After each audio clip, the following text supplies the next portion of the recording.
Hey guys, welcome back to another episode of Anyways Moving Forward with Libby, where we talk about life, self-love, self-work, and anything that might help you move forward in business, in your relationship, as a parent, or wherever you are in your life right now. Hey guys, welcome back to another episode of Anyway Moving Forward. And my gosh, feeling ko ito yung pinaka favorite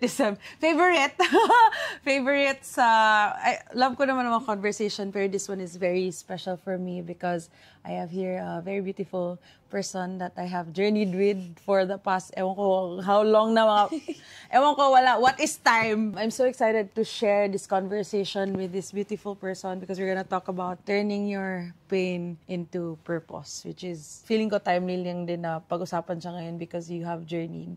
So without further ado, this beautiful person has taught me so much in life. I admire her because grabe ang love niya. Because of the love, people grow because of that, including me. I've mentored her and I'm so honored to na pinili niya ako to be part of her journey. Because of this person, I am here in Bali. And yun, I've really grown so much aside from mental, let's say the physical as well na I deserve. And I'm really, really honored to have her here with us. Without further ado, let's all welcome Mika Alcos. Ayun na, tapos na yun. Charing. Yeah. Hello! Introduce yourself to everyone! Hi, I'm Mika and I'm a manager and trying to be a content creator. That's it. I'm a mom. Yeah. Kaya ako manager kasi I'm a mom plus a talent manager. So, manager. Yeah. Welcome to the show. Welcome to the podcast. Thank you so much. I'm so happy that you're here. Pero nga, we're here to talk about your journey because I know that this topic is something that people would really gain strength from kasi I know there's a lot of people going through painful experiences and I know that I've witnessed you firsthand and yun nga, every time that we talk, you always talk about parang this is what I've learned from the experience and I'm so excited for them to hear about it. So first question, Mick, actually super random. Sige, go. Tell us about your journey and tell us who you are, anong naging journey mo, what you do, and yun, let's start with that.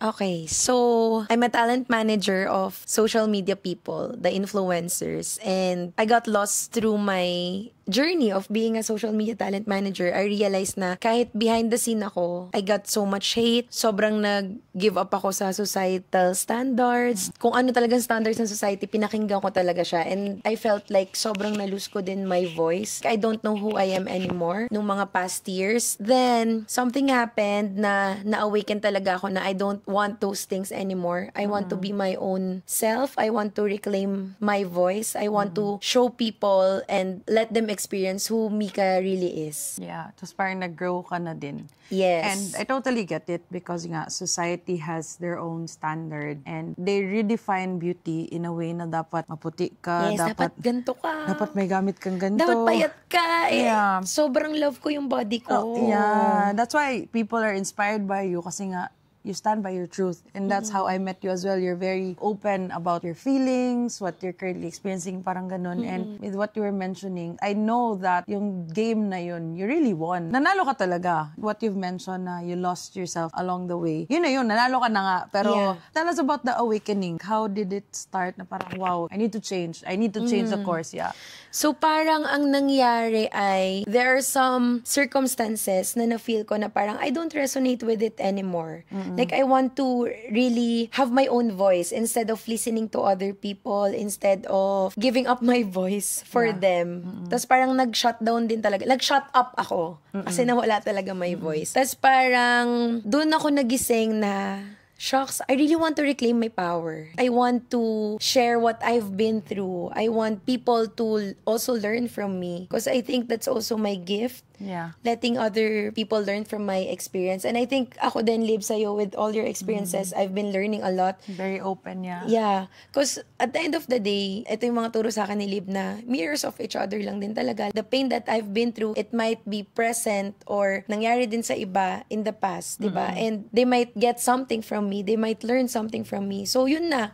Parang dun ko na na-feel na, oh, I really need to share whatever's in my mind. Kasi if nandun lang din siya, paano nga ako makaka-pay forward sa Yes. ibang tao. Yes. Ayun, when I tried to reclaim my voice, the people around me, hindi nila na-accept yon. Of course, di ba, people don't want other people to change. Yeah. Lagi natin gusto na, oy, dito tayo lahat. Like, gusto natin lagi na pare-parehas tayo. Kaya nga, pag may naiiba, tulad nung sa rally, yung girl na grabe yung paninindigan niya sa gusto niya mangyari. Pero since maitim yung kilikili niya, mas nag-focus tayo doon. Sa negative. Sa negative. Hindi na Yun- siya nag-resonate. Oo, yung di na siya space nag-resonate. Like, parang, ang gusto ko na talagang mangyari ay gusto ko na lang pag-usapan, like, grow.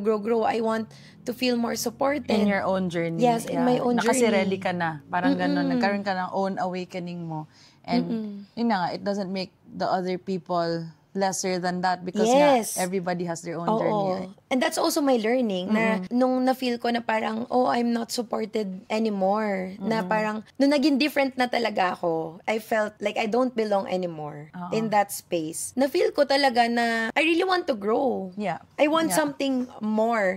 And when I say more, it's not about more money. It's not about more... Nag-transcend ka na sa money. Yeah. Wala na doon. Kasi dati ganun ako, like, hustle, like, more money, let's go, ganyan. Pero ngayon, parang, I want to experience life more. Yes. So tell us about anong nangyari nung in-between. It's very interesting for me to hear that nun. So ano nangyari? Like, how did you say na, I don't want this anymore? How did it go na parang, I feel like this is the path to go? Like, what happened? It started when Andy, my partner, wanted to do his own business. And parang, I really want to support him. Parang it's time to shine for him. Ganon. Tapos, dun ko na na-realize na, since partner ko na yon, I have to support him. I can no longer depend on other people. Parang ayoko din naman syempre na, uy, kailangan niyo supportan si Andy, ganyan. I really want Andy din to stand on his own. Yeah. Kaya parang ako, nag-voice out na lang din ako na parang, we really want to build something. Yeah. Oo. Yun. Tapos doon yung awakening mo na I feel like you're ready at that time na to do it on your own. Parang Yeah. ganun. Yeah. Tapos doon yung parang, yun na yung start. Yeah, yun na talaga. Yeah. Yun na yung parang, sorry, different path na talaga ako. And it's not something na, I'm not better than anyone. Yes. It's Parang just a ano lang choice, siya. Yeah, personal choice lang talaga siya. And personal journey lang din. Na nothing against. Yeah. Which is really great. And ayun na nga, it takes a lot of bravery and courage to step onto something na you really want. It's always other people. Yeah. Sobrang hirap pala mag-make ng choice. And as a Libra, sobrang hirap niya. Pero the fact na nag-hold on ako sa choice ko na yun, Lib, parang sobrang, it's really a right thing to do. Yeah. Yun talaga yung na-feel ko. It's really a fuck yes. Yes. Tapos you'll feel it in the body. Yes. Yeah. Oo. What have you learned on that experience? I really learned na everything that's happening, it's already written. Talagang planado na siya, and everyone you meet, mayroon lang silang gift sa'yo, mayroon lang din purpose. And ako din, sa ibang tao, pag na-meet nila ako, mayroon lang din akong purpose sa kanila. And pag nakuha na yung purpose na yun, or na fulfill na yung purpose na yun, done na talaga. And you don't need to force anyone to go through with your personal journey. Kasi kanya-kanya talaga tayo. Like, we have different journeys. You can't mock someone who's going through a journey just because it's not the same as yours. Yes. Diba? And that's when chaos happens, when Yes. you pilitin mo yung belief na dapat ganito and the other person has their own thing going on na parang hindi kaya be. So we also have to respect the journey of everyone, which I love. Tell me about the pain, because the topic is about pain. Yeah. And tell me about the pain. How did it come na its purpose now? Siyempre, sobrang sakit. As in, oh my God. Naiiyak. Hindi, parang feeling ko naiiyak na lang ako ngayon. Kasi, wala na talagang pain like now. It's more on parang looking back. Gratitude. Oo. Parang, shit na nalagpasan ko yun. Yun na yung nafe-feel ko, Lib. Pero yung pain nun, grabe, sobrang sakit siya na parang, honestly, mas na-lost ako after, before meeting you. Na parang, shit, naalog yung mundo mo na parang, oo nga, no, what's next? Can I really do this? There is fear. Doubts, yeah. Meron akong guilt feeling noon na parang, oh, is it really me choosing myself, or is this an ego? Is this my ego talking? May ganun din ako noon. Pero meron din akong, I know in myself na 100% ako dun sa decision ko. Yeah. Like, I just know na it's Back up na actually my truth. Looking back, subconsciously, I already know the decision. Parang nung spinik out ko na siya. Na lang. Yes. Bringing life into the, Oo. When I did that, na-feel ko talaga na parang, oh, mag-isa na nga lang talaga ako. Yeah. And at the end of the day, that's also one of my learnings na at the end of the day, you are really On your own. on your own. Like, ikaw lang And how talaga. does that feel when you talk about, kasi I know their journey na you used to depend talaga on other people. Like, Yeah. My worthiness. yeah, like parang, dapat nandiyan ka. Tell us about that journey na parang na-accept mo na, nga, ako na lang pala talaga isa. Was it painful? Was it like, how was it for empowering? What? Sobrang painful niya. Sobrang painful maiwan na, lalo kung sanay ka na you have a lot of people in your life. Biglang hindi ko alam paano i-navigate yung world. I don't know my worth anymore. Hindi ko na-acknowledge na I am enough, na ako lang. Kaya mo. Na kaya ko. Oo. Like, laging yung pagiging enough, hinahanap ko siya sa ibang tao. Yun din yung na-learn ko na kailangan kong kayanin on my own. Cause, Yeah. pag namatay ako, di ba? Parang, Tsaka at least, wala namang akong kasama pag namatay ako. correct. Tsaka alam mo yung value na naibigay mo. Yes, and sobrang, after everything na naramdaman ko yung pain, niramdam ko talaga siya as in umiiyak ako kay Lib. Niramdam ko talaga siya. And as a sensitive person, I know when energies don't align. I know when something is different. So, niramdam ko talaga everything. And sobrang grateful ako na niramdam ko siya. Kasi now, na-let go ko na. Na-let go ko na siya. And I've learned a lot from that pain. Yeah. Ang daming learnings talaga from being on my own, from choosing my truth and holding on to it. Tapos, na-learn ko pa how to transmute pain into purpose now. Kasi dati parang pag pain, when you share the pain with other people who can't hold Yeah, space, hindi nila alam paano. pasa-pasa lang din the pain. Kaya nga, di ba, ano yung chismis, mga ganyan. Parang kultura na din kasi ng Pinoy. Which is normal. Which is normal. In general, with Pinoys. Yeah, yeah. Ako, yun lang din yung na-feel ko na hindi pala po pwede na your pain, bibigay mo siya sa ibang tao without being intentional about it. Yes. Kada ramdam ko ng pain, doon ko din na-find yung purpose ko eventually. Nung sobrang na-let go ko na, grabe, binigay talaga sa akin ng universe na, yes, yan yung purpose mo. Ganon. By meeting new talents, doing the relaunch, meeting you, Lib. Like, ang dami kong, mas naging deeper talaga my why in life. Very intentional. Oo. My purpose, binigay talaga siya sa akin ni Lord na sinabi niya talaga na, ang purpose mo na talaga ay to really grow people, let them embrace themselves, and share their passion as how I did it before, in the past. Yeah. So yun, so parang ngayon, dati ang prayer ko ay, Lord, tanggalin mo na yung pain. As in, ayoko na nung pain. Ngayon parang, Lord, gamitin mo na yung katawan ko para, gamitin mo na yung katawan ko para mag-give ng more love and care to other people. Na-transmute mo na talaga, B. Yung purpose ko din, like sabi ko, Lord, basta bigyan mo lang ako ng more love. Kasi that's how I will integrate it with my purpose. That's how I will use it to my purpose. Yeah, which is really, really good. And I'm wondering, very curious question, what's your take with people living in spaces? Kudos. Sobrang kudos. Kasi I think it's a Filipino culture din na parang, syempre, di ba, ang kultura natin very... Familial. Family. Like, Christmas, kailangan magkakasama kayo. New Year, birthday, ganyan-ganyan. Eh, what if I want for my birthday alone time? Because that's the only time na meron akong birthday leave. Di ba? Parang ngayon, sobrang grabe yung bilib ko talaga sa mga tao na kaya na on their own. Kasi hindi madali, B. Hindi talaga madali, Lib. Lalo sa kultura talaga natin. As in, syempre, minsan tayong pang naririnig just because you're leaving. Parang sa bahay, pag sa pamilya mo, pag nag-18 ka na, Ma, I want to do this, ganyan-ganyan. Social 18. Sa atin kasi, basta pag kaya mo na on your own, laging, minsan, ang pamilya mo magda-doubt sa'yo. Sigurado ka ba? Enough na ba yung sahod mo? Why can't you just say na, good luck and we will be here? Oh my God, I'm so proud of you. Damn, paano ko nga nasabihin? Anyway, Oo. so parang nakakatuwa lang when people choose themselves. I'm happy to hear that. Ang ganda. Oo. And it took a while for you to finally land. Oo, sobra. As a mother. Sobra. Mamager ka talaga. And I see you as a very protective mother. Na, I got you guys. I'm here to protect you until they're ready na to fly. Parang, diba? And so nice to hear it. Yeah, and that's how I'm seeing you eh. You have a very big heart. Kaya ka nga naging nandito sa space na to. And I, for one, I feel so lucky and blessed na andyan ka sa life ko. Because she taught me na umarte. Kaya umarte na, guys. And I feel like you're a permission piece to everyone as well, and that's why they shine. Oh, yeah. Yeah. Tsaka sobrang manifestor ko. Kaya nga. And So, nag-manifest ako for everyone. yeah, and that explains with many people that you have helped. Yeah. And I've also seen and witnessed the pain you've experienced when people started growing as well. But then I also saw you kasi it's the pain of a mother, right? With Oo, ang children. hirap talaga, Yeah. Lib. Like, isipin mo, parang mong dinala sa tiyan mo, tapos pagkalabas, hala, hindi ko kamukha. Ganon yung feeling, Lib. Alam, hindi ko siya ma-explain, pero shit, hindi ko siya kamukha.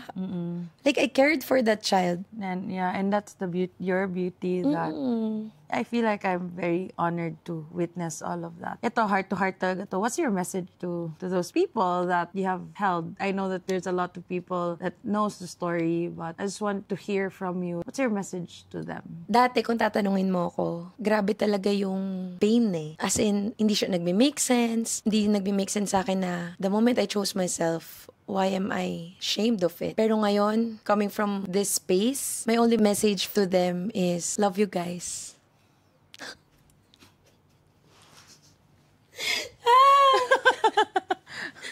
Yun lang. Like, nagbigay talaga ako ng love, Lib. And sobrang proud ko to see everyone Yes. fly. Sobrang proud ko to finally see each one of us reaching our dreams. Finally fulfilling what they want in life talaga. Tsaka yung feeling na parang hindi na tayo dependent sa isa't isa. Yeah. Yun na Ganon. talaga. Kasi at the end of the day, wala talagang may bubuhat sa'yo kundi ikaw lang din. And sobrang proud ko na nangyari lahat yon, na na-accept na natin na may kanya-kanyang trip, may kanya-kanyang gusto. So yun, sobrang saya ko lang pag tinitignan ko siya na bigger picture. And I know na for the next 5-10 years, mas marami pang mangyayari. And sobrang excited ako for them. Kasi I know na the love that I gave in the past have also became their foundation. Kaya sila nagpo-flourish din ngayon. That's true. Naging Diba? fun, yeah. So, parang grateful na lang din talaga ako. Grateful ako na everything happened. Sobra. As in, grateful ako for all the opportunities, all the people I met, all the people I've worked fun. with, the fun. Like, sobrang saya talaga ng mga moments na yun. As in,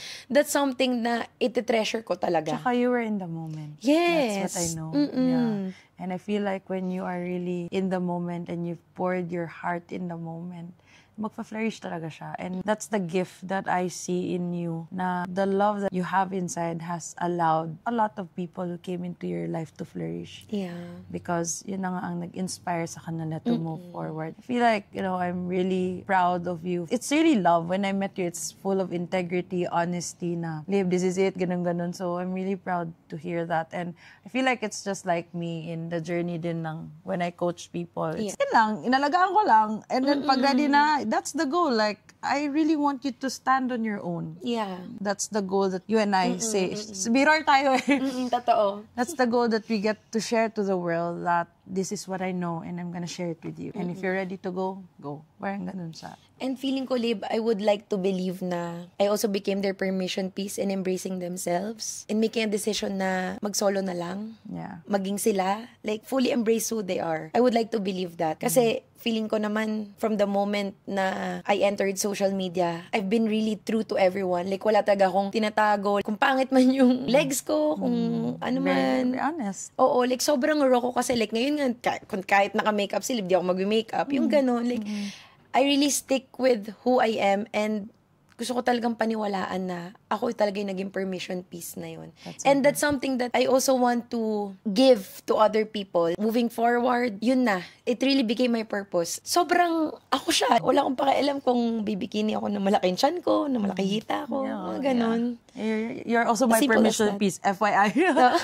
What are you most proud of? I'm proud of really trusting my journey. Yung hindi ako nag-skip, hindi ko hinide all the pain, hindi ako nag-isolate. Even when in a it's way. messy, no? Oo, like, continue pa rin yung buhay. Yun yung sobrang proud ako na, alam niyo yung trend na, even when I'm sad, even when I'm hurt, I can do it. Nakalimutan ko yung trend, pero like, may trend na gano'n na, my favorite version of me, who can do it even when you're tired, sad, gano'n. Ako yun! Like, sobrang, shit! Ako talaga yun, Lib. As in, yun talaga yung pinaka-proud ako na hindi ako nag-skip everyday in life, and medyo sensitive, but siguro for choosing to live, we're still choosing to live. As in, Kasi diba, there are moments sa sobrang sakit na parang gusto ko na lang talagang tanggalin yung pain. And sinasabi ko, ay Lord, ayoko na dito. Yakapin mo na lang ako dyan. Pero parang, I really trusted my journey and I know na meron pa akong purpose sa mundong to na hindi pa tapos because I've met a lot of people who also wanted to grow, who wanted to share their story, who wanted to reach their dreams pa. So parang just choosing to live another day and fully be present every day. Ayoko. Hi. And thank you for choosing to live. Yes. Now we're here in Bali. Actually, it's sunset na. Oo Which nga. is so beautiful. What's your final message to everyone? Tinanong na ako ni Gold nito na parang ano siya if everything is taken away from you, who are you? And feeling ko yun din yung message ko sa lahat ng tao na always choose yourself. Always stand with your truth and be compassionate with people. Because you'll never know na nasa na sila sa journey nila. You're not above or below anyone. Pantay-pantay lang tayo. Lahat tayo anak ng Diyos. Correct. Kung ano man yung nakikita nyo sa ibang tao, pikit na lang kayo. And just think na, I have everything. Because I am here. You're choosing to live. And you're embracing yourself. No filter. And pag na-embrace mo na talaga who you are, your presence in the room is already enough. You don't need to say anything. You don't need to explain yourself. You don't need mag-ask ng more. Ikaw lang. Sapat ka na. Oh, that's so nice. Yeah! I'm so proud to conclude this podcast na grabe may sunset talaga. Ang galing. Ayaw nga. Yeah. And Super ganda. I'm really, really proud of you, Meek. Oh, thank you. I've witnessed your journey and to see you share that love and light and to many, many more people that you get to help and to support in the journey. And that's how mothers are. Yeah. Yan talaga ang mother's love. And that's you. And thank you for being here with us and sharing your story. Thank you for choosing me to journey alongside you. Thank you din, Lib. As in, feeling ko, without you, I wouldn't do any of this. And sobrang sa'yo ko din naranasan na yung God's love. As